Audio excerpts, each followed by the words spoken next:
Много важен сервис сега на Мартин Атанасов. И за неговото лично самочувствие. Браво! Директна точка от начален удар.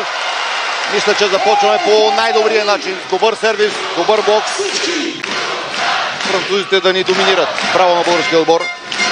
Ако трябва да бъдем честни, от част от нашия отбор това е...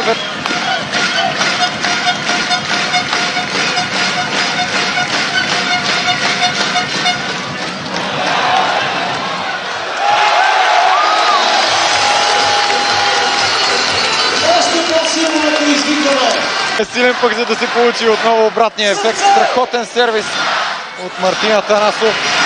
Още един джамп-лот сервис от нашия отбор. Добре насочен. Справихме се тук добре. Имаме още един шанс. Браво на Мартин Атанасов. Топката е в полето. Но все пак част от играчите, нека не ги тигаме чак толкова на френския отбор. Браво, умно изпълнение на Алекс след тайм-аут, не рискува. Дава шанс на блока ни да работи. Мартин Атанасов блок срещу Коле.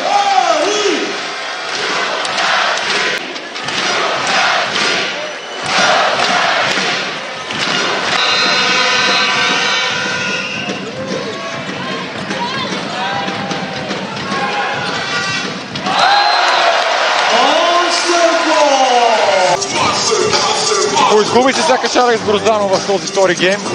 Направи няколко грешки в първата част. Напред в резултата.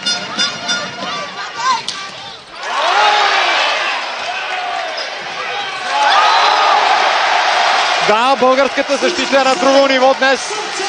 И началният удар е на вдъхновена. България се опитва за сега изключително успешно да се противопостави на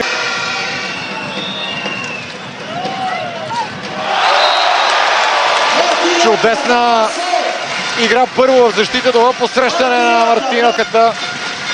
Пак беше чудесна.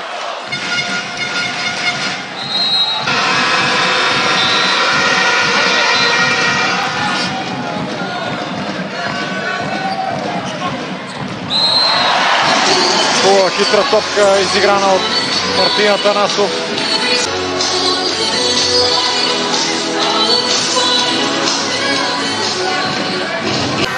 Женендєс. Подача від нього Салпаров. Сиганов за голову. Атакує Мартін Атанасов. І, як ми бачимо, він це робить максимально влучно.